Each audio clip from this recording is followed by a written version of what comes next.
안녕하십니까. 애동닥터 운영자 강쌤입니다. 자, 이번 시간에는 교재 109페이지 네모 5 연소 방법 및 연소 장치에 대해서 한번 알아보도록 하겠습니다.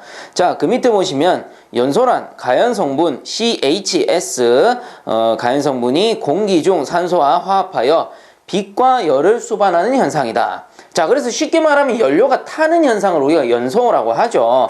자, 그래서 바로 밑에 보시면 1. 연소의 3대 조건 해가지고 나옵니다. 자, 그래서 요거는 기본적으로 알아두셔야 돼요. 연소의 3대 조건 또는 뭐 구성요소라고 하는데 세 가지 아주 쉬워요. 외우실 때는 그냥 가산점 이렇게 외우시면 됩니다. 가산점이라고 해서 가는 뭘까? 가는 가연물, 불에 타는 녀석들. 그 다음 산은 산소겠지. 그 다음 점은 뭘까? 점화원입니다. 점화원. 자, 그래서 외우실 때는 가산점입니다. 가산점. 자, 이때 가연물이라는 게 뭐 책에서는 지금 CHS라고 돼 있는데 요게 뭐 따지고 보면 CHS도 당연히 가연 성분이기 때문에 이 가연물에 들어가긴 하지만 결국 가연물이라는 건 불에 타는 녀석들, 쉽게 얘기하면 뭐 연료들이 되겠죠. 그래서 산소라는 건 뭐 당연히 우리가 화염이 계속 타려면은 필요한 거니까, 그래서 책에서는 뭐 산소 공급원이라고 돼 있는데 우리가 그냥 외우실 땐 산소 그냥 외우시면 됩니다. 그 다음 점화원이라는 거는 스파크, 불꽃을 얘기하는 거예요. 자, 가연물만 있다라고 해가지고 불이 붙지는 않습니다. 뭐 물론 우리가 착가점 이상의 온도가 되면 불이 붙겠지만 그거는 별개예요. 그냥 빼두고, 이 불이 타려면은 가연물도 있어야 되고 산소도 있어야 되지만 결국은 뭐가 있어야 돼? 불씨, 점화원이 있어야 된다라는 거죠. 그래서 우리가 통상적으로 가장 많이 볼 수 있는 게 라이터, 요런 점화원들. 그래서 연소의 3대 구성요소, 즉 불꽃이 발생하려면 필요한 3대 구성요소가 가산점이다. 이렇게 알아두셔야 됩니다. 자, 그 밑에 보시면 이 연소 속도에서 나옵니다. 이 연소 속도라는 건 쉽게 말하면 불이 타들어가는 속도예요. 그래서 한번 읽어보면 연료가 착화하여 완전히 연소되기까지의 속도라고 하며, 그 다음 줄 것입니다. 연소 속도에 영향을 주는 원인으로는 연료의 발열량, 공기비, 산소 농도 등이 있다. 뭐 물론 이 외에도 몇 가지가 더 있습니다만은 여기서는 일단 세 가지가 나오니까 요 세 가지만 정리할게요. 나머지 뭐 뒤쪽에 나오면은 제가 정리를 해드릴 거고.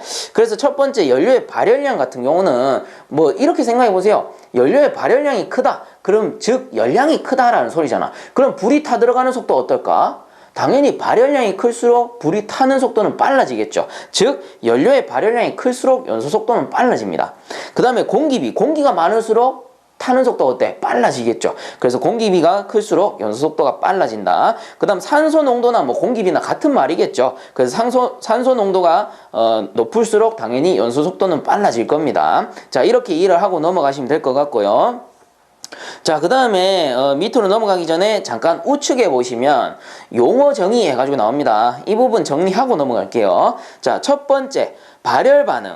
산화 반응 시 외부로 줄 것입니다. 열을 방출하면서 반응하는 현상, 주로 CHS에서 발생한다라고 나오네요. 자, 그래서 이 열을 방출한다라는 거는 우리가 연소가 되는 상태에서 불꽃이 이렇게 발생하잖아요. 그럼 그 주변의 온도가 어떻게 돼요?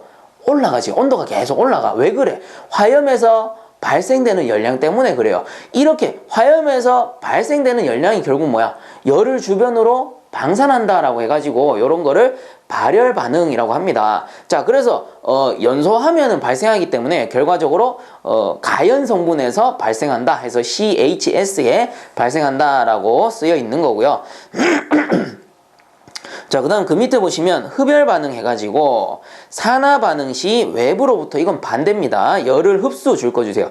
열을 흡수하여 반응하는 현상, 주로 질소에서 발생한다라고 돼 있죠. 그래서 이 질소라는 녀석은 산소랑 화합하게 되면은 주변에서 열을 훔쳐요. 그래서 질소라는 녀석은 그 산화 반응하게 되면 주변의 온도가 어떻게 돼? 내려가 버립니다. 주변의 열을 훔쳐버리기 때문에. 이렇게 주변의 열을 훔치는 거를 흡열 반응이라고 하는 거예요. 자, 그 다음 밑에 보시면 산화염 해서 나오는데, 자, 요거 줄 거 주세요. 공기비를 너무 많이 취하였을 때. 그걸 마저 읽어보면 화염 중에 과잉산소를 함유하는 화염이다. 자, 그래서 산화염이라는 거는 산화염, 쉽게 말하면 산소가 많은 화염을 뜻합니다. 그래서 우리가 뭐 나중에 실기 과목으로 넘어가 보면은 요런 토치가 나와요. 이게 가스토치인데 이 가스토치 같은 경우는 뭐 밸브가 이렇게 두 개가 달렸거든요. 물론 절단 토치도 있는데 그 녀석은 제외하자고요. 자, 이때 밑에 요 밸브가 아세틸렌 밸브. 가연성 가스죠. 그 다음 위에 있는 이 녀석이 산소 밸브입니다. 자, 이때 이 아세틸렌과 산소의 비율을 조합해서 여기에 화염을 일으킨단 말이야. 이렇게 불꽃을 발생시켜요. 이 불꽃을 이용해서 우리가 용접을 하게 되는데 이때 이 용접기를 가스토치, 뭐 산소 용접기 이렇게 부릅니다. 자, 이때 산화염이라는 거는 산소의 비율이 많을 때, 산소의 비율이 우리가 일정치보다 너무 많을 때 어떤 현상이 일어나냐 하면은 불꽃이 이렇게 확 떠버립니다. 이렇게 떠버려요. 여기 영공에 원래 불꽃이 붙어 있어야 되는데 이 화염이 떠서 압력이 높으니까 화염이 떠가지고 이 연소가 돼요. 자, 이런 거를 산화염이라고 합니다. 즉 산소가 많은 게 산화염이다. 자, 그 다음에 밑에 보시면은 환원염 해서 나오는데 요것도 줄 거 주세요. 산소가 부족하여 일산화탄소, CO 등의 미연분을 함유한다. 자, 그럼 마저 읽어보면은 피열물을 환원하는 성질을 가지는 화염이다 라고 해서 나오죠. 자, 그래서 환원염이란 건 뭐야? 이 산화염에 반대되는 화염이에요. 그래서 환원염이라는 거는, 자, 산화염은 뭐였어? 산소량이 많은 거니까 환원염이라는 거는 산소량이 부족한 게 환원염이겠지. 자, 그러면 이 환원염의 성질은 어떻냐? 일산화탄소 등의 미연분을 함유하게 되고, 자, 이 말은 산소비가 부족하기 때문에 완전 연소가 안 된다. 즉 불완전 연소가 된다라는 거예요. 그래서 이 가스토치 같은 경우도 산소가 부족하면은 검댕이가 쫙 올라옵니다. 이렇게 불완전 연소되는 거야. 자, 그리고 그 옆에 보시면은 뭐 피열물을 환원하는 성질을 가지는 화염이다라고 돼 있죠. 자, 여기서 말하는 피열물이라는 건 뭐냐면은 열을 받는 물질입니다. 자, 그게 무슨 말이냐? 우리가 피해자 생각해 봅시다. 피해자 뭔데요? 피해를 받는 사람이야. 그렇듯이 이 피열물이라는 거는 열을 받는 녀석들, 열을 받는 물질. 그럼 우리가 용접할 땐 주로 모재가 되겠죠. 모재는 뭘로 돼 있어? 금속으로 이루어져 있단 말이야. 금속. 그럼 우리가 밑에서 화염을 쫙 일으켜가지고 그 용접을 하잖아요. 자, 이때 열을 받는 녀석이 그 피열물인데, 그러면 이 금속이 피열물이라고 치고 이 피열물을 환원하는 성질을 가졌다. 이 말은 자, 환원염이잖아요. 환원염. 환원염 뭐다? 산소가 부족하기 때문에 이 금속 주변에 있는 산소를 지가 막 훔치는 거야. 훔쳐버리는 거야. 지가 부족하니까 주변에 있는 산소를 훔쳐버리는 거지. 그럼 어떻게 됩니까? 이 금속이 산화돼 버려. 금속이 산화돼서 용접하고 나면은 막 이상 푸르스름한 무지개도 아니고 막 이렇게 산화가 돼 있습니다. 자, 요런 거를 이제 피열물을 환원한다라고 얘기하는 거예요. 자, 그래서 간단하게 정리하면 산화염은 산소가 많은 거, 환원염은 그 반대 산소가 적은 겁니다. 자, 이렇게 용어를 정리하고 넘어가겠습니다. 자, 이제 교재로 다시 돌아와서 이제 3번에 보시면 연료의 연소 형태 해가지고 나오죠. 자, 그래서 첫 번째 고체 연료의 연소입니다. 그래서 밑에 보시면은 표면 연소, 그리고 분해 연소, 증발 연소 해가지고 나오는데, 우선은 표면 연소 줄 거 주세요.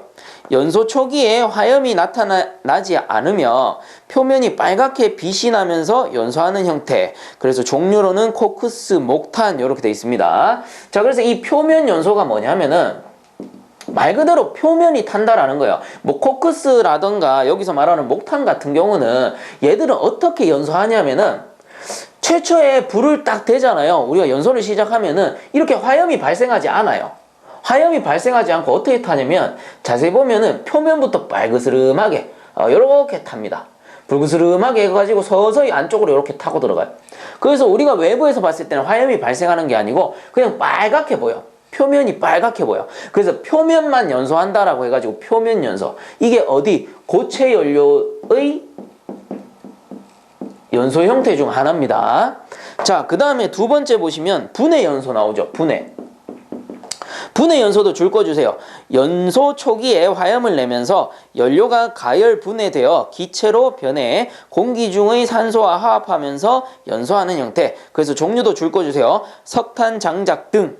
이 옆에 보시면 코크스 목탄을 제외한 나머지 연료들. 그래서 여기서 우리가 가장 예로 들기 좋은 게 장작입니다. 장작 같은 경우는 뭐 이렇게 생겼다라고 하면은 뭐 이런 식으로 뭐 이런 식으로 생겼겠죠. 이 장작 같은 경우는 태우면 어떻게 돼요? 최초에 화염이 발생해. 쫙 화염이 발생해. 그죠? 화염이 발생하다가 마지막에 어떻게 됩니까? 숯으로 변하지. 숯으로 변하면 어떻게 돼요? 얘들이 이렇게 쫙 분해되잖아요. 막 얽어지잖아. 툭 건드리면 막 얽어지잖아요. 그래서 분해되면서 연소한다라고 해가지고 분해연소라고 합니다. 이 역시도 어디? 고체 연료의 연소 형태다.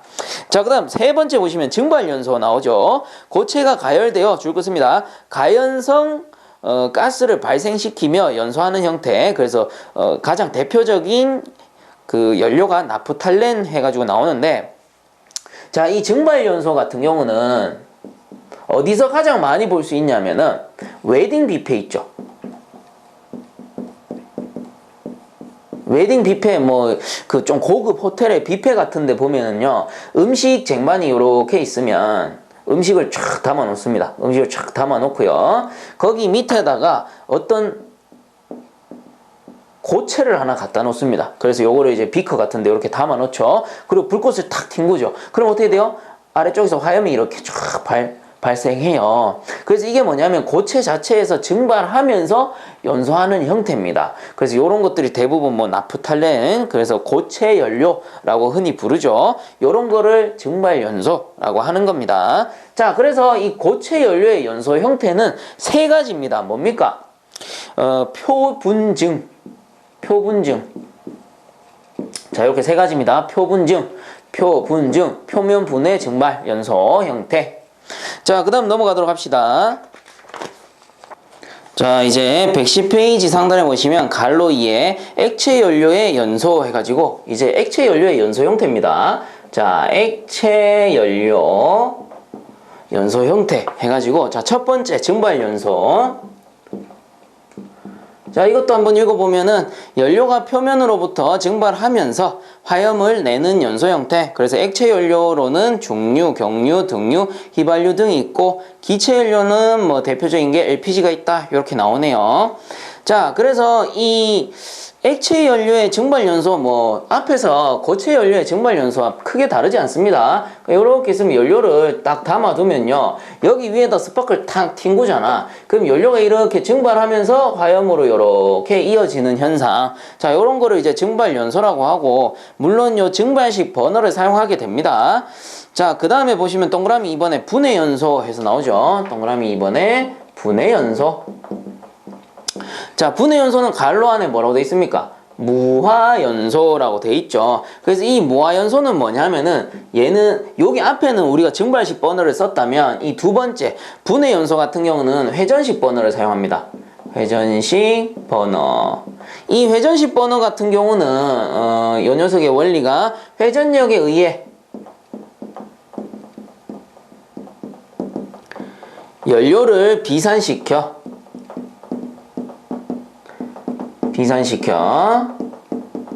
무화시킨다.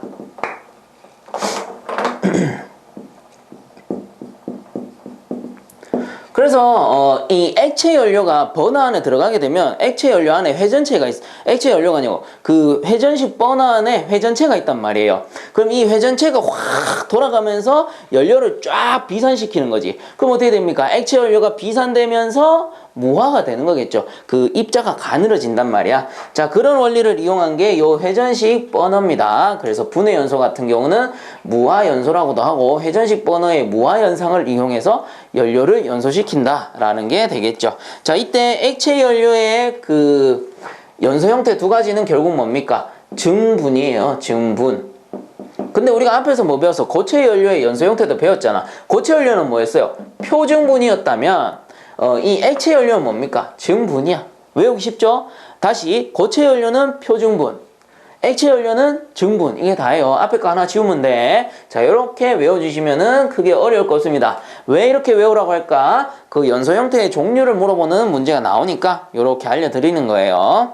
자, 이제 그 밑에 보시면 갈로 3번에 기체 연료의 연소 해가지고 나오네요. 자, 이번에는 기체 연료입니다. 기체 연료. 자, 이 기체 연료 같은 경우는 두 가지가 있다라고 하네요. 요 지워버릴까? 자, 요건 지워버리고 기체 연료는 두 가지, 확산 연소와 그 다음에 예혼합 연소. 자, 그래서 첫 번째 확산 연소 읽어보면 연료가 연소장치 밖으로 나오면서 줄 것입니다. 대기 중에 확산하여 공기 중 산소와 화합하여 연소하는 형태, 갈로 안에 LPG를 제외한 기체 연료를 얘기한다. 자, 그 다음 밑에 보시면 동그라미 2번에 예혼합 연소, 요것도 줄 다 꺼주세요. 연료가 혼합기 내에서 미리 산소와 혼합하여 연소장치 밖으로 화염을 내는 현상, 그리고 화염이 짧고 고온의 화염을 얻을 수 있지만 역화의 위험성이 있다. 자, 그래서 얘들이 다 무슨 말이냐면은 일단 첫 번째 확산연소 보겠습니다. 이 확산연소 같은 경우는 이렇게 보일러가 있고 연소실이 있고요, 버너가 이렇게 있다면은 그냥 요 가장 기본적인 형태라고 보시면 돼요. 여기 안에 기체 연료가 들었어요. 그러면 이 연료를 그 연소실 내부로 취출하면서 연소실 내부에 있는 산소와 혼합하여 가지고 연소하는 형태예요. 자, 그래서 확산연소라는 거는 연료만 이렇게 확산시켜서 뿌리는 거죠. 근데 자, 이 예혼합 연소 같은 경우는 어떤 형태냐? 보일러 이렇게 있고 연소실이 이렇게 있으면은 버너가 있죠. 이 녀석 같은 경우는 버너 내부나 버너 이전에 그 혼합기라는 게 존재해요. 자, 이 혼합기에서 어떤 작업을 하느냐? 연료와 산소를 혼합합니다. 그래서 미리 혼합한다 라고 해가지고 예혼합입니다. 자, 그래서 요 섞인 연료를, 혼합된 연료, 뭡니까? 연료와 산소잖아. 산소가 취출되면서 연소하는 형태. 그래서 확산연소라는 건 말 그대로 연료만 뿌려준다라고 해서, 연료만 확산시킨다라고 해서 확산연소고요. 이 예혼합연소라는 거는 혼합기에서 연료와 산소를 섞어서 취출한다라고 해서 예혼합, 미리 혼합한다, 예혼합연소가 됩니다. 자, 그래서 뭐 줄건 부분만 다시 한번 읽어보면 확산연소는 대기 중에 확산하여 공기 중 산소와 화합하여 연소하는 형태. 자, 요 녀석이죠. 연료만 쫙 취출되는. 그 다음 예혼합 연소는 연료가 혼합기 내에서 미리 산소와 혼합하여 연소장치 밖으로 화염을 내는 연소 형태. 요게 답니다. 다만 예혼합 방식 같은 경우는 화염이 짧고 고온의 화염을 얻을 수 있지만 고온의 화염은 없는다라는 거는 좀 효율이 좋다라는 거죠. 근데 역화의 위험성이 있다. 역화라는 거는 백화이어라고 하는데 화염이 뒤로 타고 들어가는 현상이에요. 그래서 원래 화염이 이렇게 발생돼야 되는데 이 예혼합 연소는 결국 백화이어라는 거는 이 산소를 따라 탄단 말이야. 그렇기 때문에 여기 안에 산소가 많으면 화염이 거꾸로 이렇게 타고 들어갈 수가 있겠죠. 요런 거를 역화라고 하는 거예요. 역화가 발생하면은 장치가 고장나고 잘못하면 폭발 사고로 이어질 수가 있습니다. 자, 그렇기 때문에 이 예혼합 연소는 효율이 좋지만 조심해서 사용해야 되겠죠. 취급상 주의를 요합니다. 자, 그래서 그 밑에 보시면 연료의 종류와 연소 형태 및 연소 장치 해서 나오는데 요 표 일단 별표해 주시고요. 한번 훑어만 보고 넘어갈게요. 어차피 우리 문제 풀면서 되돌아와야 되니까. 자, 그래서 고체 연료, 액체 연료, 기체 연료가 있었고, 이때 연료의 종류 같은 경우는 고체 연료는 크게 석탄 목재와 코크스 목탄으로 나뉜다. 이때 석탄 목재 같은 경우는 분해 연소에 해당되고요. 얘들은 타다가 이렇게 분해되니까. 그 다음 코크스 목탄 같은 경우는 표면이 빨개지면서 타죠. 그래서 표면 연소라고 했습니다. 참고적으로 고체 연료에는 증발 연소도 있다라고 했습니다. 그래서 증발 연소는 나프탈렌 이렇게 생각해 주시면 되고, 문제는 잘 안 나오니까 여기서는 싫지 않았어요. 자, 그 다음에 뭐 요 녀석들의 연소장치 같은 경우는 화격자 또는 뭐 수분식, 기계식, 스토커 이런 것들이 있겠다. 요거는 뒤쪽에 연소장치 나오니까 그때 보도록 합시다. 그 다음 액체 연료 같은 경우는 연료의 종류가 경질류와 중질류로 나뉘게 되고요. 이때 경질류가 제가 고급류라고 했고 중질류는 하급류라고 했습니다. 그래서 경질류 같은 경우는 고급류이기 때문에 증발 연소를 하게 되고요. 중질류 같은 경우는 하급류이기 때문에 분해, 즉 무화시켜서 연소시키는 겁니다. 얘는 무화시키지 않으면 연소가 잘 안 되기 때문에. 자, 그래서 경질류는 증발식 버너, 그 다음 중질류는 무화식 버너를 사용하게 됩니다. 그 다음 기체 연료 보시면 액화 연료와 기체 연료로 나뉘게 되죠. 이때 액화 연료라는 거는 기체 연료를 압축해서 고압 용기 속에 액체 상태로 보관하는 겁니다. 이때 이 액체 상태로 보관되지만 그게 대기 중으로 분출되면은 대기 중에서 비점이 아주 낮거든요. 그래서 쉽게 증발해서 바로 기체 상태로 돌아가기 때문에 기체 연료에 해당되는 거고, 이 녀석은 대기 중에 분출하면서 증발하기 때문에 증발 연소에 속해요. 그 다음 기체 연료 보시면은 확산 연소, 예원합 연소 나오는데 이거는 이미 우리가 앞에서 배웠습니다. 자, 이때 증발 연소와 확산 연소는 포트식과 버너식으로 나뉘게 되고, 그리고 예원합 연소 같은 경우는 세 가지 종류의 버너가 있는데 고압 버너, 저압 버너, 성풍 버너로 나뉘게 됩니다. 자, 뭐 요 정도로 훑어보도록 하고 넘어가겠습니다. 자, 이제 그 밑에 보시면 4 연소장치에서 나옵니다. 그래서 갈로 1에 보시면 고체 연료의 연소장치 해가지고 일반적으로 화격자 연소 방식으로 고정 화격자 연소와 기계 화격자 연소 방식으로 나뉘어지며 연료의 줄긋습니다. 공급과 제의 처리 방식에 따라 손으로 떼기와 기계로 떼기로 구별된다. 자, 그래서 고체 연료의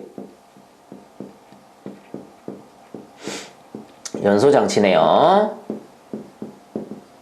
자, 갈로 1이고요. 자, 그래서 이 고체 연료의 연소장치가 가장 기본적인 게 화격자 연소예요. 자, 이때 화격자 연소라는 게 뭐냐면은 화격자라는 게 일단 뭔지 알아봐야 되겠죠. 우리가 여름철에 캠핑을 가게 되면 고기 구워 먹잖아. 삼겹살 제일 만만하죠. 그래서 삼겹살 가장 많이 구워 먹는데 이 삼겹살 구워 먹기 위해서는 어떤 게 필요합니까? 일단은 뭐 그릴이 있어야 될 거고, 그릴과 숯과 그리고 뭐 요런 거 있잖아요. 우리 뭐 캠핑 같은 데 가면은 요즘에는 펜션가 많이 돼 있는데 이 드럼통 같은 데다가 여기 안에다가 숯을 넣죠. 숯을 넣거나 뭐 번개탕 같은 거 넣어가지고 불을 탁 붙여주잖아요. 불을 이렇게 쫙 붙여준단 말이야. 그러면 우리가 거기 위에다가 그릴 딱 올려가지고 여기에다가 고기 쫙 얹어가지고 비프 스테이크 뭐 이런 거 탁 얹어가지고 고기 구워 먹잖아요. 자, 이때 숯을 넣을 수 있는 이 통 있죠? 밑에 있는 거. 드럼통 말고 이제 드럼통이라고 하지 맙시다. 요런 거를 화격자라고 하는 거. 화격자. 즉 고체 연료를 담는 통을 화격자라고 하는 겁니다. 자, 아시겠죠? 그래서 요 밑에 있는 녀석이 화격자야. 드럼통 아니야. 자, 그래서 가장 일반적인 게 요 화격자 연소 방식이고, 이때 우리가 숯을 장갑 끼고 숯을 손으로 넣는다거나 뭐 집게 갖고 요렇게 넣으면은 얘는 뭐야? 거기서 말하는 손으로 떼기. 그래서 수분식이 되는 거고요. 그 요 이제 보일러나 이제 대형 장치 같은 경우 우리가 사람이 손으로 못 하겠지. 그래서 기계 장치를 이용하는 거를 거기서 말하는 기계분이라고 하는 겁니다. 자, 그러면 밑에 넘어가기 전에 왼쪽 편에 보시면 핵심 키 해가지고 고체 연료의 연소 방식에서 세 가지가 나오죠. 그래서 화격자 연소 방식, 미분탄 연소 방식, 세분탄 연소 방식 해서 화격자라는 거는 방금 설명드렸고, 미분탄이라는 거는 뭐예요? 석탄을 잘게 부순 거야. 잘게 부숴서 이렇게 분진 상태로 만들어서 우리가 좀 더 쉽게 연소할 수 있도록, 더 많은 발열량을 얻을 수 있도록 한 게 요 미분탄 연소 방식이고요. 그리고 미분탄보다 더 쪼갤 수가 있어. 그런 거를 세분탄이라고 하는 겁니다. 그래서 세분탄 연소 방식, 이렇게 세 가지가 있다라는 거 참고적으로 보시면 됩니다. 자, 그다음 우측에 다시 돌아가서 봅시다. 동그라미 1번에 기계분 연소장치에서 요걸 다른 말로 스토커 연소장치라고 하고요. 그래서 읽어보면 중형 보일러에 사용되는 연소 방식으로 연료의 층을 항상 균일하게 제어하고 저질 연료라도 연소 효율이 높은 장점으로 운전할 수 있다. 자, 그래서 첫 번째 기억해 보시면 3포식 스토커 해가지고 호퍼에 공급된 연료를 줄긋습니다. 회전차에 의해 널리 산포시키는 방법 해서 111페이지 그림에 보시면 그 호퍼에서 이렇게 날아가는 거 보일 거예요. 석탄이 이렇게 막 날아가요. 즉 산포식이라는 거는 푹 날리는 거야. 호퍼에서 촥촥촥촥 쏘는 겁니다. 촥촥촥 날리는 거야. 그런 거를 산포식, 뿌린다 라고 해가지고 산포식이라고 하는 거고요. 그 밑에 니은에 보시면 계단식 스토커 해가지고 줄긋습니다. 30에서 40도 정도로 화격자의 경사도를 주어 상부에 투입된 연료를 굴러 떨어지게 하여 연소하는 방법. 이것도 111페이지 그림 잘 나와 있어. 계단식으로 만들어 놓고요. 위에 호퍼에서 그 석탄을 툭툭툭 떨어뜨리는 겁니다. 그 호퍼라는 거 쉽게 말하면은 공급장치예요. 그래서 거기서 툭툭툭 떨어뜨리면 계단으로 굴러 떨어져 가지고 요 녀석들이 이제 그 화실로 들어가서 연소하는 형태겠죠. 요런 게 계단식 스토커. 그 다음 넘어갑시다. 자, 111페이지 상단에 보시면 디귿의 쇠상식 스토커에서 요거 첫 번째 줄 읽어주세요. 벨트 모양의 체인 위에서 투탄부터 회의 처리까지 연속으로 완전 자동 형식. 자, 그래서 이게 무슨 말이냐면 벨트 모양의 체인에다가 벨트 모양 체인이 뭐야? 얘가 계속 돌아갈 거란 말이야. 그럼 위쪽에다가 이제 탄을 놓는 거야. 석탄을 딱 놓으면은 탄이 보내지겠지. 이런 거를 투탄 보낸다라고 해서 투탄 하는 거고요. 탄을 보내는 거고 이제 아래쪽으로 돌아올 때는 분진들을 이렇게 회수해서 오는 거예요. 그래서 투탄부터 회의 처리까지 연속적으로 행할 수 있다. 요런 게 쇠상식 스토커 그림에도 나옵니다. 그 밑에 리얼에 보시면 하입식 스토커 해가지고 고정하격자 하부에 설치한 줄긋습니다. 스크류로 공급하는 방식. 그래서 스크류라는 거는 뭐예요? 요렇게 나사 모양으로 생긴 기어. 그래서 요 나사 모양으로 생긴 기어가 요렇게 돌아가면서 그 위에 이제 탄이 뺑뺑뺑뺑 돌아가면서 요렇게 공급되는 형식. 요런 거를 하입식 스토커라고 합니다. 그것도 그림에 나오니까 그냥 참고적으로 보시면 될 것 같아요. 여기서는 뭐 원리가 중요한 게 아니에요. 뭐가 중요하냐면 종류. 그래서 기계분 스토커의 종류는 삼포식, 계단식, 쇠상식, 하입식이 있다라는 거. 요 정도만 알아두시면 됩니다. 자, 그 다음 그림 밑에 보시면 동그라미 2번에 미분탄 연소장치 해서 첫 번째 줄 긋습니다. 석탄을 150에서 200메시 이하로 미세하게 분쇄하여 이것을 공기와 함께 연소실에 취입. 맞을 보면 취입하고 화염의 방사열에 의해 착화시켜 줄 긋습니다. 연소실 속에 넣고 부유 상태로 연소시키는 방식이다. 그래서 연소실 안에다가 딱 넣어가지고 연소실 안에다가 넣는데 석탄이 아니기 때문에 이렇게 입자죠. 분진 입자처럼 이렇게 가는 녀석들이 떠돌아 다니는 거예요. 떠돌아 다니면 여기서 쫙 화염이 발생되는 거지. 이 떠돌아 다니는 거를 이렇게 떠오른다라고 해서 부유한다라고 표현하는 거예요. 자, 그 다음 우측 상단에 보시면 핵심 키 해가지고 한번 보면은요. 미분탄 연소장치의 장단점에서 나오죠. 그래서 장점 보시면 첫 번째, 고온의 예열 공기의 사용이 가능하다. 요거는 뭐 미분탄 자체가 발열량이 높으니까. 그 다음에 밑에 보시면 단위 중량당 표면적이 커서 공기와 접촉이 좋다. 자, 이거는 무슨 말이냐면은 미분탄이라는 거는 결국 뭐예요? 최초 요런 석탄을 잘게 부신 거잖아. 어떻게? 요렇게 잘게 부신 거야. 입자를 작게 이렇게 부신 겁니다. 자, 요게 미분탄이죠.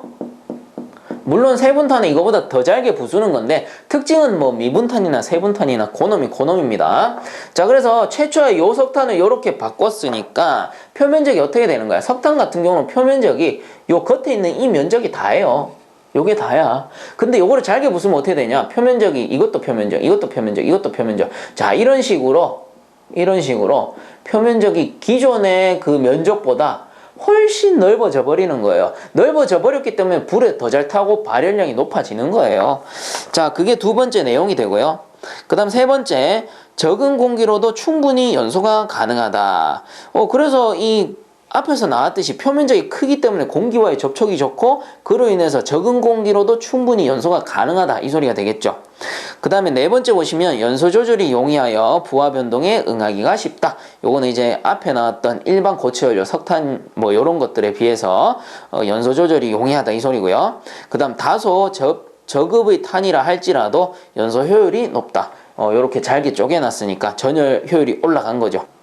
그 다음 단점 보시면 첫 번째, 비산해가 많아 집진장치가 필요하다. 자, 그렇죠. 이 미분탄 같은 경우는 그 얇은 알갱이가 이렇게 부유한다라고 했잖아요. 부유할 때 이 부유하는 녀석이 완전 연소되지 않으면은 결국 뭐야? 회분이 되는 거야. 그래서 비산해가 많기 때문에 이런 회분을 제거하기 위해서 집진장치를 필요로 한다라는 소리고요. 그 다음 두 번째, 대규모 연소실이 필요하다. 그래서 일반 석탄을 뗄 때보다 연소실이 좀 더 커야 된다라는 소리고요. 그 다음 설비비가 높다. 당연히 대규모 연소실이 필요하니까 설비비는 높아지는 거고, 그 다음 소요동력 보수 유지비가 많이 든다. 같은 말이죠. 대규모 연소실이 필요하니까. 그 다음에 폭발의 위험성이 있다. 이런 분진 상태로 존재하다 보니까 폭발의 위험성은 일반 석탄을 뗄 때보다 조금 더 높아진다라는 소리입니다. 자, 그 다음 이제 본론으로 돌아가서 갈로 2번에 보시면 액체 연료의 연소장치에서 나옵니다. 자, 여태까지 우리가 고체 연료의 연소장치에 대해서 배웠고요. 이제 액체 연료의 연소장치에 대해서 한번 알아보도록 합시다. 자, 갈로 2번 액체 연료 연소장치. 자, 해서 한번 읽어보면은 액체 연료는 대체적으로 버너 연소 방식을 사용하며 그 다음 줄 거 씁니다. 중진류, 경진류에 따라 무화식과 기화식 요거를 증발식이라고 하죠. 그래서 기화식으로 나뉜다. 자, 그래서 앞에서 배웠지만 중진류 같은 경우가 저급이기 때문에 무화를 식혀서 연소했고 경진류가 고급이기 때문에 요 녀석은 일반 증발식으로도 사용이 가능하다라고 했습니다. 자, 그 우측에 보시면 핵심 키에서 액체 연료 연소 장치의 장단점에서 나옵니다. 그래서 첫 번째 장단점 보시면 대용량 제작이 용이하다. 그래서 이 녀석은 아무래도 고체 연료와 비교한 장점이 되겠죠. 그 다음 두 번째, 무화 매체가 필요 없다. 이 녀석은 경질류일 경우입니다. 그 다음 세 번째, 설비가 간단하며 분무 상태가 양호하다. 요것도 뭐 고체 연료에 비교한 장점이 되겠죠. 그 다음 단점 보시면 팁이 잘 폐쇄된다. 그래서 여기서 말하는 팁이라는 게 일종의 노즐입니다. 노즐은 이렇게 가늘어지면서 연료를 이렇게 분사하는 장치인데 이 분사 노즐이 여기가 좁다 보니까 그 액체 연료 내부의 이물질이라든가 혹은 액체 연료가 열을 받아서 탄화될 수 있잖아. 그런 찌끄러기들이 여기를 폐쇄시켜 버리는 거야. 이런 장점이 있더라. 그래서 팁이 잘 폐쇄된다. 그 다음 두 번째, 흡입력이 작아 착화 안전장치가 필요하다. 그래서 버너에서 흡입해서 착 치출시켜야 되는데 이 흡입력이 작다 보니까 제대로 치출 안 될 때는 착화 안전장치가 필요하다. 이런 얘기고요. 그 다음 유량 조절 범위가 좁다. 요것도 잘 기억을 해주셔야 됩니다. 그래서 이 유량 조절 범위가 좁다라는 거는 자, 요런 겁니다. 연료, 주입, 유량의 조절 범위가 좁다라는 소리인데 이때 비환유식이 1대2, 환유식이 1대3이다. 이 말은 결과적으로 이 조절 범위가 2단 또는 3단으로 밖에 안 된다 이 소리예요. 자, 그래서 여기서 말하는 비환유식과 환유식이라는 거는 일단 환유식이라는 건 이런 겁니다. 버너가 이렇게 있으면요. 버너 이렇게 있으면 연료를 이렇게 분사시킬 거 아닙니까? 자, 이때 연료의 압력이 예를 들어서 3kg/제곱센치로 분사를 시키도록 우리가 조절을 해뒀다. 그럼 3kg보다 얘가 올라가 버리면은 유압이 올라가 버리면은 그 연소가 고르지 못하잖아요. 압력이 변하는 거니까 이때 압력이 올라가면은 얘를 환유시키는 거야. 환유시켜서 압력을 조정하는 거지. 그리고 압력이 떨어지면은 요걸 환유시키지 않고 계속 분출을 해주는 형식으로 일정 유량을 유지해주는 거를 우리가 환유식이라고 합니다. 자, 이게 안 되는 게 뭐겠어? 비환유식이지. 그래서 이 오일을 되돌릴 수 있느냐 없느냐 이거에 따라서 환유식이냐 비환유식이냐 이렇게 나뉘는 거예요. 그 밑에 참고 보시면 유량 조절 방법에서 나옵니다. 그래서 버너팁 교환, 요 버너팁 뭐야? 요런 노즐의 그 사이즈를 바꾸는 거겠죠. 그 다음에 버너수의 가감, 요거는 버너를 뭐 3대 4대 쓰다가 1대 2대로 줄여버린다든가 혹은 환유식 버너를 사용한다. 요런 환유식 버너를 채택해가지고 유량을 조절할 수 있다. 자, 그 다음에 이제 본문으로 돌아가겠습니다. 동그라미 1번에 보시면 버너 선택 시 주의사항 해가지고 기역에 상해 구조, 사용료의 성질, 사용 유량 등에 적합할 것, 뭐 당연한 소리인데 여기서 상해 구조라는 거는 버너 사용 및 용량에 알맞은 구조인지 따져보라 라는 겁니다. 그래서 상해 구조, 사용류의 성질, 사용 유량 등에 적합할 것. 그 다음 니은의 연소제의 범위나 설비비 등이 고려되어야 한다. 뭐 당연한 소리고 디귿의 통풍장치의 제어 범위를 고려해야 한다. 그래서 통풍장치가 결국 뭐야? 공기량을 조절하는 거니까 요런 것들을 주의해야 된다라는 거겠죠. 자, 그 밑에 동그라미 2번에 보시면 버너의 종류 해가지고 기역에 유압분무식 해서 연료유에 줄 것입니다. 기업 펌프로 0.5에서 2MPa 정도의 압력을 가하여, 그래서 압력을 가하기 때문에 유압식이에요. 그래서 압력을 가하여 팁을 통해 고속으로 분무하여 연소하는 방식으로 줄 것입니다. 환유 방식과 비환유 방식으로 나뉜다. 환유 방식은 배웠습니다. 자, 그 다음 넘어가겠습니다. 112페이지 상단에 보시면 디귿의 회전식 버너, 요것도 앞에서 한번 다뤘죠. 회전식 버너를 다른 말로 무화식이라고 했고, 그래서 첫 번째 줄 긋습니다. 무화통의 고속 회전에 의한 원심력으로 오일 연료를 비산시켜 무화하는 형식. 사실 이게 다예요. 뭐 마저 읽어보면은 형식의 오일 버너로서 연소용 공기 1차 공기는 무화통의 역방향으로 선에 분출하여 오일의 양호한 분무가 행해질 수 있도록 되어 있다. 그래서 밑에 그림 나오니까 참고하시고요. 그래서 뭐 간단하죠. 압력 분무식은 뭐야? 압력을 가해서 분무하기 때문에 압력 분무식. 그 다음 회전식은 뭐야? 그 회전에 의해서 무화시켜 사용하기 때문에 그 회전식이라고 하는 겁니다. 자, 그리고 왼쪽에 참고 보시면 회전식 버너의 장단점 해서 나오죠. 그래서 장점 보시면 소음이 적고 자동화에 용이하다. 그래서 이 소음이 적을 수밖에 없는 게 압력 분무식은 압력을 가하는데 얘는 압력을 가하지 않잖아. 그래서 소음이 적고 자동화에는 용이하다. 알아두시고요. 그럼 두 번째, 분무각이 넓다 해가지고 이 오일을 분무할 때 뭐 버너가 이렇게 있으면 버너에서 오일을 이렇게만 분무하는 게 아니고 위아래로 골고루 분무할 수 있단 말이야. 이때 요 각도가 대략 얼마라고? 40에서 80도 정도로 분무 각도가 넓다. 자, 그 다음 세 번째, 유량 조절 범위가 비교적 넓다. 그래서 무화시키기 때문에 유량 조절 범위가 넓어지는 겁니다. 자, 그 다음 단점 보시면 유량이 적어지면 무화가 곤란하다. 어느 정도의 유량이 유지돼 줘야지만 무화가 가능하다 이 소리고요. 그 다음 점도가 커지면 무화가 곤란하다. 찐득찐득하니까 당연히 무화가 더 어렵겠지. 뭐 요 정도로 이해만 하고 넘어가시면 될 것 같아요. 자, 그 다음 본문에 동그라미 4번 보겠습니다. 동그라미 4번에 고압기류식 버너 해가지고 갈로 안에 이유체 버너라고 돼 있죠. 그래서 기억해 보시면 요 압력 줄 꺼주시고요. 2에서 7kg/제곱센치. 그 다음 니은에 줄 꺼주세요. 분무 각도가 30도 정도로 가장 좁다. 요 녀석 분무각이 좀 좁다라는 소리고, 그래서 이렇게 넓게 분무하는 게 아니고 얘는 좁게 얼마 안 되는 거죠. 분무 각도가. 그 다음에 디귿에 줄 꺼주세요. 유량 조절 범위는 1에서 10 정도로 가장 크다. 자, 그 다음에 동그라미 5번에 보시면 저압기류식 버너 해가지고 저압공기식이라고 돼 있는데, 자, 요거는 당연히 고압기류식보다 압력이 낮을 거예요. 그래서 기억에 줄 것입니다. 0.02에서 0.2kg/제곱센치 정도. 그래서 압력만 일단 줄 거주세요. 그 다음 니은에 줄 거고요. 1차 공기와 2차 공기의 공급이 별개의 계통으로 되어 있다. 그래서 요 녀석이 그 앞에 고압기류식하고 저압기류식의 가장 큰 차이점이라고 볼 수 있는데, 일단 디귿에도 줄 긋고 설명해 드릴게요. 분무 각도가 30에서 60도 정도이다. 줄만 긋습니다. 자, 그래서 이 고압기류식 버너와 저압기류식 버너 두 가지의 차이점을 보자면, 동그라미 4번에 고압기류식, 동그라미 5번에 저압기류식.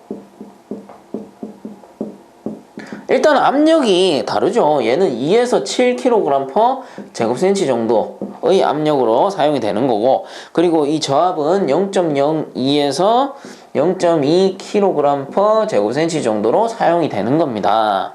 자, 이렇게 압력에서 차이가 날 거고요. 근데 이 고압기류식 같은 경우는 이유체 버너라고 돼 있죠. 이유체식 버너. 그래서 문제에서는 간혹 압력이 한 이 정도에서 사용되고 이유체식 버너라고도 하는 것은 하면은 답은 고압기류식 버너가 되는 건데, 자, 이게 왜 이유체 버너라고 하느냐, 그 밑에 그림에 보면 아주 잘 나와 있어요. 그래서 외부 혼합식과 내부 혼합식 고압 공기 분무 버너라고 해가지고 나오는데, 여기서 내부 혼합식 보게 되면요, 자, 내부 혼합식 같은 경우는 어떻게 됩니까? 자, 우측에서 일단 중류가 들어와요. 중류. 그 다음에 우측 아래쪽에서 공기가 들어옵니다. 공기. 그래서 노즐이 어떻게 되죠? 이 노즐이 이렇게 합쳐지죠. 이렇게 합쳐지죠.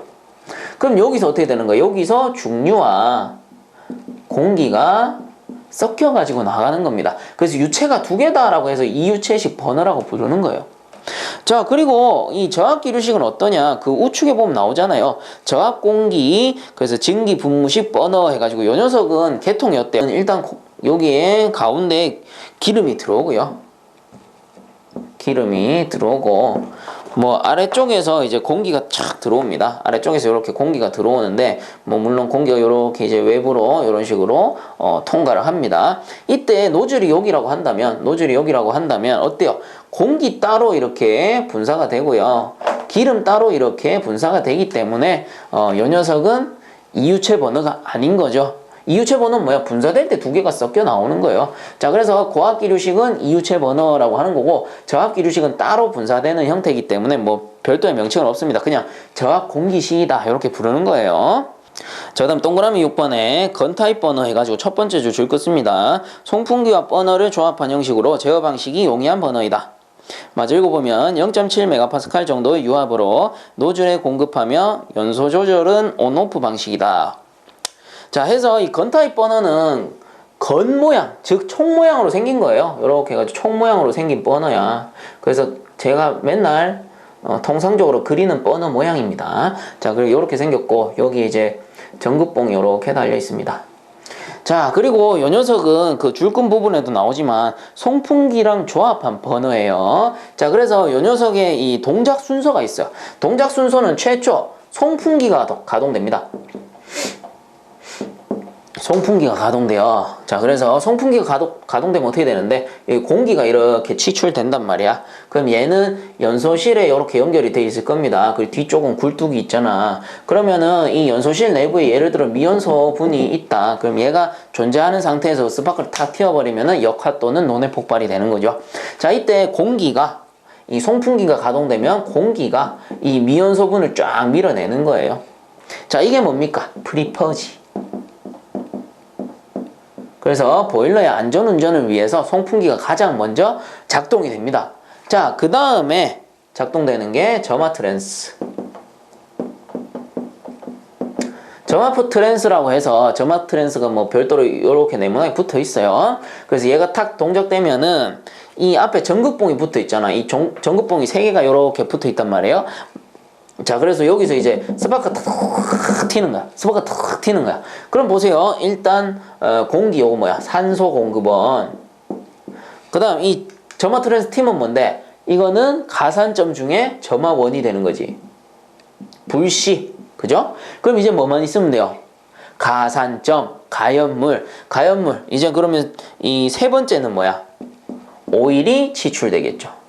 자, 그래서 오일을 뭐 빨간색으로 그릴까? 오일 노즐에 의해서 오일이 쫙 분사되면서 화염이 쫙 형성되는 거야. 이 오일이 뭐야? 가연물. 트랜스가 점화원, 송풍기가 결국 뭐야? 얘가 가산점이네요. 가산점. 이렇게 되는 거죠. 자, 그리고 이게 화염이 어느 정도 유지가 되면은 화염 검출기에 의해서 마지막에는 점화 트랜스가 다시 꺼집니다. 요게 점화 트랜스가 ON이고 여기서 점화 트랜스가 OFF 되는 거야. 잘 생각해 보세요. 우리가 가스레인지 같은 경우도 처음에 불 킬 때는 다다다다닥 점화 트랜스 튀죠. 다다닥 불꽃 튀잖아. 그리고 화염이 안정되면 어떻게 돼? 딱 놓으면은 이제 불꽃은 더 이상 안 튀는 거죠. 점화 트랜스는 꺼진단 말이야. 자, 이때는 뭐 화염이 이제 안정적으로 유지가 되는 형태이기 때문에 최초 송풍기 가동되고 점화 트랜스 온 돼서 불꽃 튀고요. 오일 뿜어지면은 화염이 촥 착화돼서 화염이 안정적으로 유지가 되면은 점화 트랜스가 오프 되는 겁니다. 자, 요런 동작 순서를 가져요. 자, 그리고 왼쪽 편에 보시면 참고 나옵니다.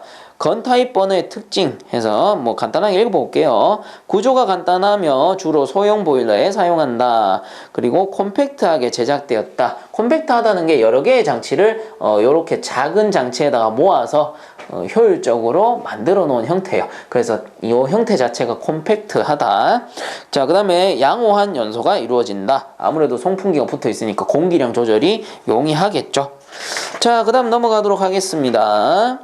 자, 그 다음 113페이지에 보시면 갈로 3의 보염장치에서 나오죠. 이 보염장치라는 거는 화염 염자, 그리고 보호한다 할 때 보자예요. 그래서 화염을 보호한다. 즉 보염장치라는 거는 화염을 보호하는 장치다. 이렇게 알아두시면 됩니다. 그래서 뭐 거기 나오는 내용 읽어보면 착화와 연소 화염을 안정시키고 공기와 연료의 혼합을 좋게 하여 공기비가 낮아도 충분히 연소할 수 있도록 하는 장치. 그래서 화염이 꺼지는 걸 막아주는 거예요. 화염이 꺼진다라는 거는 뭔가 이상이 있다라는 거잖아요. 그래서 화염이 꺼지지 않고 연속운전, 안전한 연속운전이 가능하게끔 해주는 장치가 보염장치다. 자, 그래서 그 바로 밑에 보시면 어드바이스에 보염장치의 설치 목적 해가지고 쭉 읽어보면 안정된 착화를 도모한다. 그래서 연속 운전하게끔 도와준다라는 거죠. 그 다음에 연료의 분무를 돕고 공기와의 혼합을 양호하게 한다. 그래서 공기비를 조절해준다라는 소리입니다. 그 다음 화염의 형상을 조절한다 해서 이 화염의 형상이라는 거는 예를 들어서 화염이 약하다, 화염이 약한 상태다라고 하면은 화염이 이렇게 막 구부러져요. 막 이런 식으로 구부러져. 그 뭐 산소가 부족하다든가 뭐 이런 화염이 약한 상태에서는 화염이 막 떨립니다. 근데 반대로 산소가 너무 많다 그러면 화염이 이렇게 쫙 짧아져요. 화염이 이렇게 짧아져. 그리고 이제 산소비가 가장 알맞을 때는 화염이 이렇게 예쁜 모양이 되는 거죠. 그래서 요 화염의 형태를 유지시켜 준다. 그래서 화염의 형상을 조절한다 이 말이고요. 그 다음에 연소실의 온도 분포를 고르게 하고 국부가열을 방지한다. 그래서 전체적으로 가열되게 해서 국부가열을 방지하는 거예요.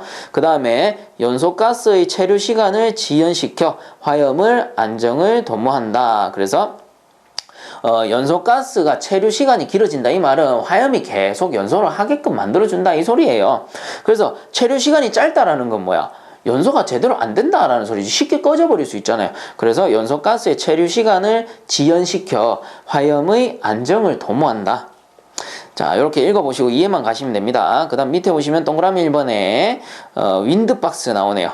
그래서 버너 벽면에 설치된 밀폐 상자로 줄 것입니다. 공기 흐름을 적절히 유지하며 동압을 정압 상태로 바꾸어 착화나 연속 화염을 안정시키는 장치이다. 그래서 공기의 흐름을 조절하여 화염을 안정시키는 장치는 윈드박스입니다. 그래서 공기박스, 윈드박스죠. 그 다음 밑에 보시면 어드바이스에서 윈드박스 주위에 부착하는 기구에서 요 간혹 문제 나와요. 그래서 윈드박스 주위에는 화염 검출기, 그래서 화염이 꺼지는지 안 꺼지는지 화염 검출기 붙여야 되고, 착화 번호, 화염을 붙여야 되는, 불을 붙여야 되는 착화 번호예요. 그 다음에 투시구, 우리가 눈으로 볼 수 있는 투시구, 화염이 있는지 없는지. 그 다음 점화구라는 거는 뭐 착화 번호랑 같겠죠. 그 착화를 시키기 위한 구멍입니다.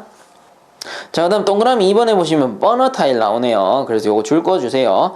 버너의 앞부분에 설치되어 분무되는 연료와 타일 벽과의 사이에 와류 또는 저속부가 형성되어 화염이 소멸되는 것을 방지.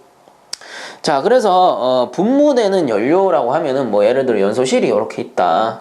버너가 이렇게 있으면 이게 쫙 연료가 이렇게 쫙 분무가 된단 말이에요. 분무가 되면 순간적으로 압력이 쫙 발생하면서 분무가 되니까 이 노벽 있죠. 노벽. 여기서 말하는 타일벽이라는 게 노벽입니다. 이 노벽을 타일로 만들 수 있거든. 그러면 얘가 이쪽으로 치출되려는 압력과 치출된과 동시에 이런 와류 현상이 발생한단 말이야. 그래서 와류 현상에 의해서 화염이 꺼질 수가 있어. 그렇기 때문에 이런 버너 타일을 여기에다가 설치를 해가지고 이런 식으로 이런 와류 현상을 막아주는 겁니다. 이게 바로 버너 타일. 그 다음 동그라미 3번에 보시면 콤버스터에서 나오네요. 요게 콤버스터라고 나오는데 사실 영어 발음은 원래 컨버스터입니다. 컨버스터. 자, 근데 이 콤버스터라고 적어 놓은 거는 기출 문제에서는 이렇게 나오기도 하기 때문에 제가 이렇게 적어 놓은 겁니다. 그래서 콤버스터나 컨버스터나 고놈이다. 어차피 영어 발음일 뿐 우리는 알아들으셔야 됩니다. 자, 그래서 한번 읽어보면 저온의 노에서 줄 것입니다. 연소를 안정시켜 분출 흐름의 모양을 안정시키는 장치이다. 그래서 분출 흐름의 모양이라는 게 결국 화염 모양을 만들어주는 거죠. 요거는 뭐 밑에 그림에 나오니까 참고적으로 보시고요.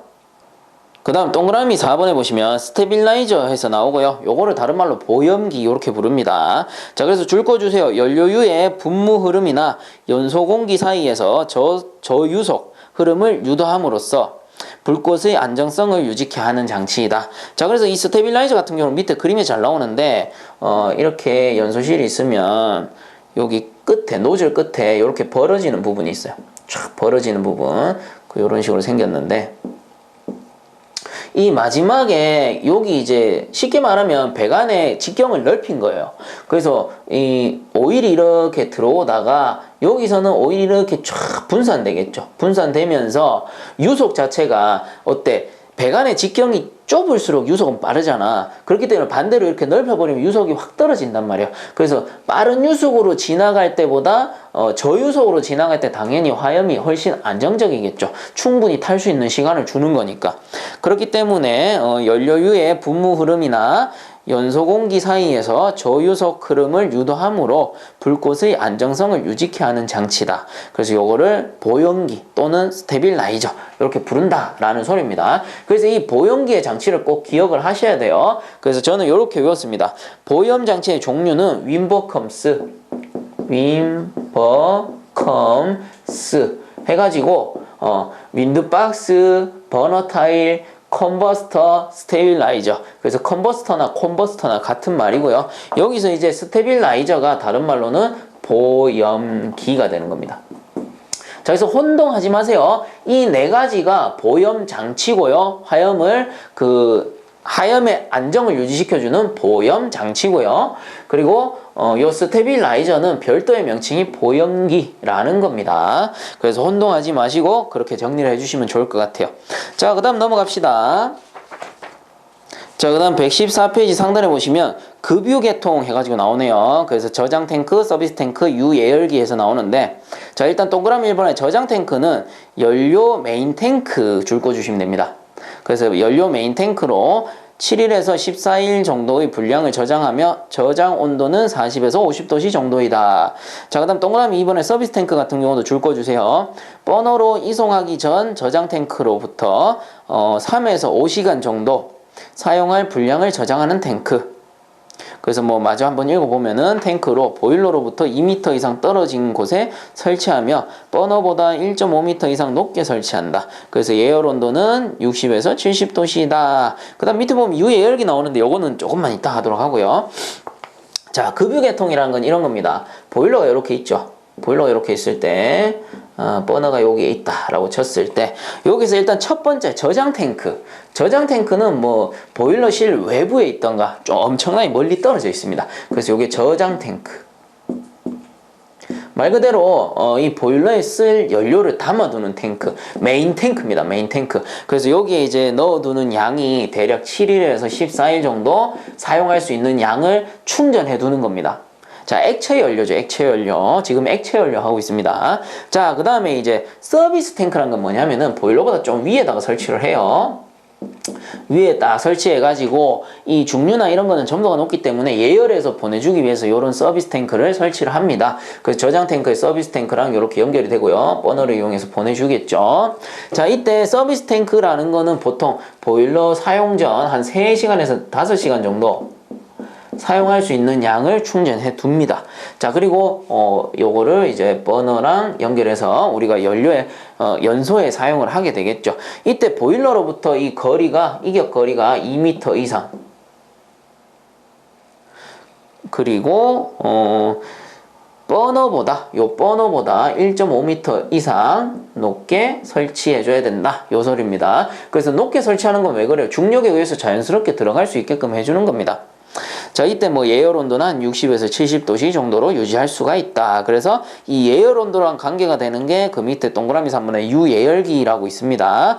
그래서 쭉 한번 읽어보면 중류의 점도가 높으면 분무 시 무화가 힘들다. 이때 무화를 돕기 위해 오일은 사전에 가열하여 적정 점도로 유지하기 위한 가열 장치로 증기로 가열하는 증기식 줄 거 주세요. 증기식. 그 다음 온수로 가열하는 온수식. 그 다음에 전기로 가열하는 전열식이 있다. 그 세 가지 증기식, 온수식, 전열식 줄 거 주시고 통상 예열 온도는 80에서 90도씨 정도로 한다라고 돼 있죠.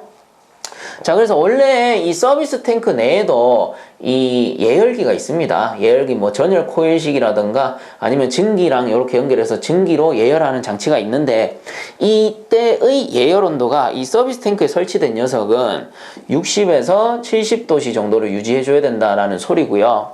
너무 올려버리면 탱크 폭발하니까. 그리고 별도로 유예열기를 설치할 수가 있어. 별도로 요 가는 중간에다가 유예열기를 설치할 때는 이때의 그 오일 예열 온도는 80에서 한 90도씨까지는 괜찮다. 왜? 탱크가 아니고 외부에 있으니까 뭐 요런 소리가 되는 겁니다.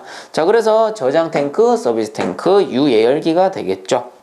자, 그 밑에 보시면 네모 박스 나오는데 가열 온도가 너무 높을 경우와 가열 온도가 너무 낮을 경우의 현상입니다. 어디에서? 이 유예열기에서 온도가 높을 때는 어떤 현상이 일어나느냐? 왼쪽에 보시면 첫 번째, 관내에서 기름의 분해가 일어난다. 자, 요거는 기름의 분해가 일어난다라는 거는 쉽게 말하면 기름이 지 혼자 연소한다라는 소리예요. 그래서 지 혼자 탄화한다, 연소한다, 뭐 이렇게 얘기할 수 있는데, 이거는 이 온도가 너무 높기 때문에 관내에서 지 혼자 연소, 즉 분해해서 더 이상 못 쓴다는 거예요. 연료의 그 효율이 사라진다라는 소리겠죠.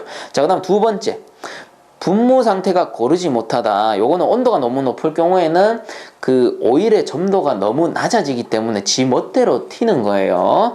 자, 그 다음에 분사 각도가 흐트러진다. 같은 말이죠. 점도가 낮아서 지 멋대로 막 튀는 거야.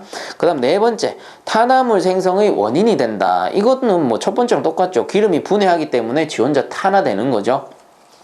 자, 그 다음 우측에 이번엔 반대로 가열 온도가 너무 낮은 경우에는 첫 번째, 무화가 불량해진다. 이거는 점도가 너무 높아져서 그렇겠죠. 그 다음 두 번째, 불길이 한편으로 흐른다. 그래서 점도가 높으니까 찐득찐득 하잖아요. 그래서 어느 한쪽으로 쏠리는 거야. 그 다음에 세 번째, 그름 분진이 발생한다. 그래서 무화가 안 되기 때문에 완전 연소가 불가능하고요. 그로 인해서 그름이나 분진이 발생한다 라는 겁니다. 뭐 그 밑에 서비스 탱크랑 유해열기 그림은 뭐 참고하시면 될 것 같고요. 그 다음 넘어갑시다. 자, 그 밑에 갈로 5번에 기체 연료의 연소 장치에서 연료 자체가 연소성이 우수하여 안정된 화염을 얻을 수 있고 연속 제어가 용이하므로 자동화 설비에도 적합하다. 그래서 기체 연료니까 당연히 좋은 특성이 나오는 거예요. 그 다음에 줄 거 씁니다. 연소용 공기의 공급 방식에 따라 확산 연소 방식과 예혼합 연소 방식이 있다. 그래서 요 두 종류는 이미 앞에서 한번 다뤘었죠. 그래서 밑에 보시면 동그라미 1번에 확산 연소 방식, 연소용 공기를 고온으로 예열하여 사용할 수 있는 방식. 그래서 고온으로 예열할 수 있는 이유는 미리 혼합하지 않잖아요. 혼합할 때 공기가 그 예열돼 있으면 잘못하면 폭발할 수 있단 말이야. 그래서 얘는 따로 이제 혼합하기 때문에 공기를 뭐 공기 예열기나 이런 걸 통해 가지고 예열해서 사용할 수 있는 겁니다. 그래서 사용할 수 있는 방식으로 고온에서 열분해가 일어나는 관계로 줄 것입니다. 포트형과 버너형으로 구분된다. 그래서 포트형 같은 경우는 뭐 포트기 생각하셔도 된다라고 했죠. 그래서 원래 기체 연료 자체가 대기 중에 놔두면 이렇게 확산하잖아요. 그 확산한 데다가 그냥 스파크만 탁 튕겨주는 거야. 그게 포트형인 거고, 그 다음 버너형 같은 경우는 버너의 그 압력에 의해서 확산시키면서 연소를 시키겠죠. 자, 그 다음 밑에 보시면 동그라미 2번에 예혼합 방식해서 기역에 저압 버너 줄 거 씁니다. 1차 공기를 이론 공기량의 60% 정도 흡입하여 가스 압력을 낮게, 그래서 낮게 했다 해가지고 저압 버너겠죠. 그래서 낮게 하고 논해를 부압으로 유지하면서 2차 공기를 흡인하여 연소하는 방식으로 발열량이 높은 연료에서는 노즐 지름을 작게 하고 가스 압력과 2차 공기의 흡인 능력을 크게 해야 한다. 자, 그래서 뭐 이 저압 버너 같은 경우는 흡인한다라고 해가지고 연소실 내가 부압입니다. 부압. 부압이라는 건 마이너스 압력이에요. 마이너스 압력이기 때문에 이렇게 있으면 공기가 이렇게 외부에서 쭉 빨려 들어오는 거예요. 그래서 내부를 저압으로 유지하기 때문에 저압 버너가 되는 겁니다. 자, 그 다음 넘어갑시다. 자, 그 다음 115페이지 상단에 보시면 니은의 고압 버너에서 고온의 노에 줄 거 씁니다. 0.2MPa 이상의 가스압으로 연소하는 버너. 그래서 압력이 높다 해서 고압 버너고요. 이때 압력만 좀 기억을 해주세요. 0.2MPa 이상이면 고압 버너다. 킬로로 하면은 2kg/제곱센치 이상이고요. 자, 그 다음 밑에 보시면 디귿에 송풍 버너 줄 거 씁니다. 연소용 공기를 가압 송입하는 형식. 송풍기를 이용했기 때문에 공기를 가압하는 형식이에요. 그래서 마저 읽어보면 형식으로 연료가스와 공기 혼합 비율에 폭발되지 않도록 주의해야 된다. 그래서 연료와 공기비를 잘 맞춰줘서 폭발하지 않도록 해야 된다라는 겁니다. 그래서 공기비가 조금만 높아져도 잘못하면 폭발의 위험성이 있다라고 봐야 되는 거죠. 자, 그리고 뭐 밑에 보기 전에요. 그 앞에 114페이지에 왼쪽에 보시면 핵심 키 있죠. 요것만 한번 읽어보고 넘어갈게요. 시험에서는 강제 혼합식과 유도 혼합식 버너의 종류를 묻는 문제가 자주 출제된다. 자, 그래서 강제 혼합식과 유도 혼합식이 뭔지 간단하게 보면은 강제 혼합식 같은 경우는 내부 외부 부분 혼합식이고 종류로는 고압 버너, 표면 연소 버너, 리본 버너, 휘연 버너, 혼소 번호 등이 있다. 요게 다 문제 나오는 내용들 제가 갖고 온 겁니다.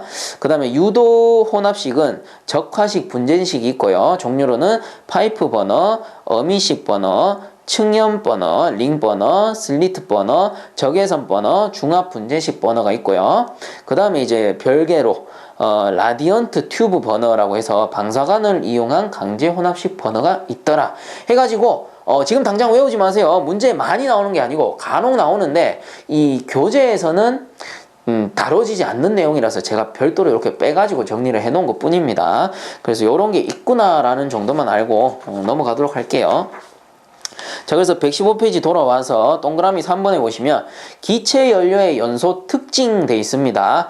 기체 연료는 우리가 이미 배웠지만 간단하게 봅시다. 장점 보시면 연소 조절이 용이하며 자동 제어 연소에 가장 적합하다. 그래서 품질이 가장 좋으니까 이런 특징이 나오는 거고요. 그 다음 두 번째, 회분으로 인한 퇴적물 생성이 없고 대기오염이 적다. 품질이 가장 좋으니까 앞에서도 했습니다. 그 다음 세 번째, 저발열량의 가스라도 예열 공기를 사용하여 고온 연소가 가능하다. 그래서 발열량이 낮아도 고온의 연소가 가능하다라고 했습니다. 그 다음 네 번째 보시면 국부가열에 사용할 수 있다라고 돼 있는데 이 기체 연료 같은 경우는 품질도 좋지만 그 연소량 조절이 아주 용이해요. 그렇기 때문에 국부가열이 필요할 때 사용할 수도 있고, 그리고 국부가열이 위험할 때 이게 확산력이 좋다 보니까 연소량을 조절할 수 있잖아요. 그래서 국부가열을 피해서 사용할 수도 있는 겁니다. 그렇기 때문에 국부가열에 사용할 수 있는 것이고, 그 다음에 밑에 보시면 시동이 용이하며 연소 효율이 높다. 이것도 뭐 품질이 좋으니까요.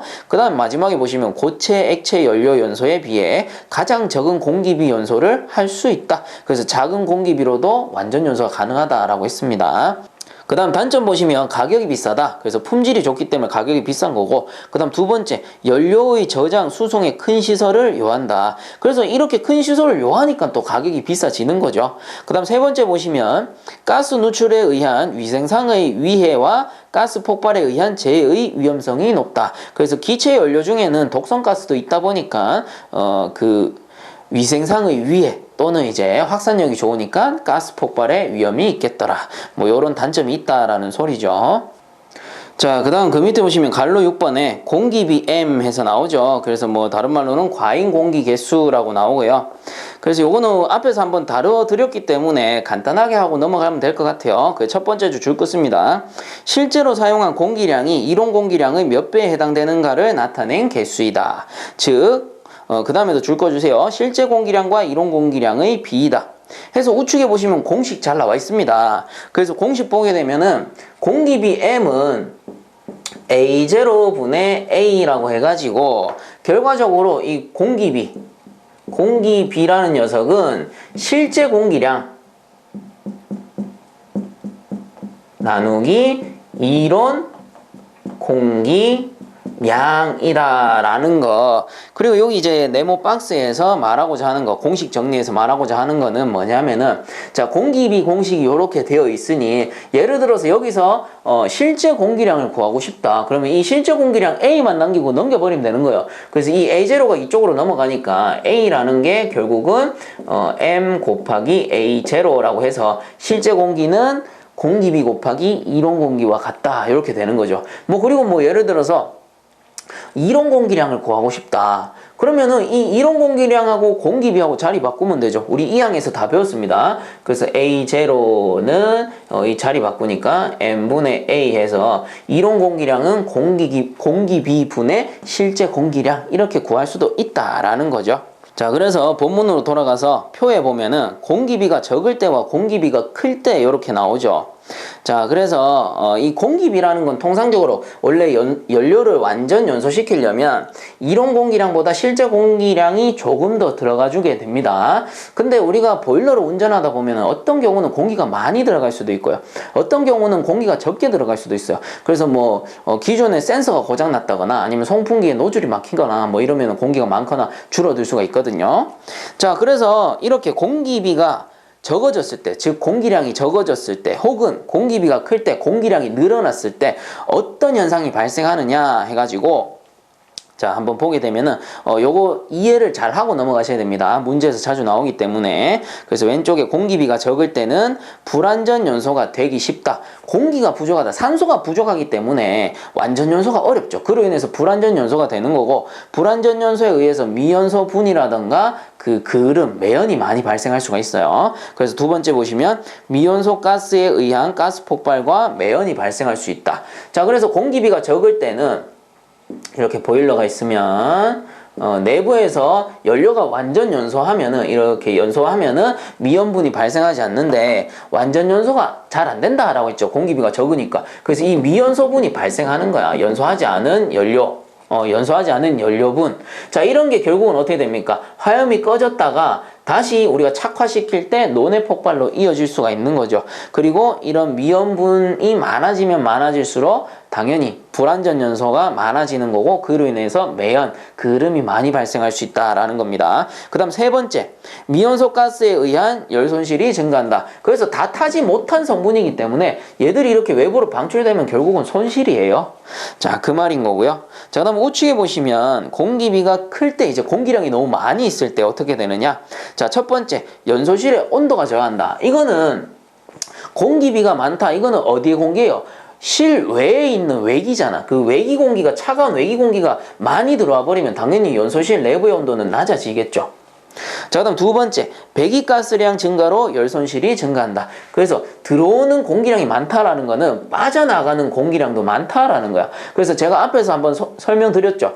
이 보일러의 손실 중에 가장 큰 부분을 차지하는 게 배기가스 열손실이라고. 자, 그래서 이 공기가 많이 들어오면 배기가스량이 증가하니까 그만큼 손실도 늘어나겠더라. 이렇게 되는 거죠.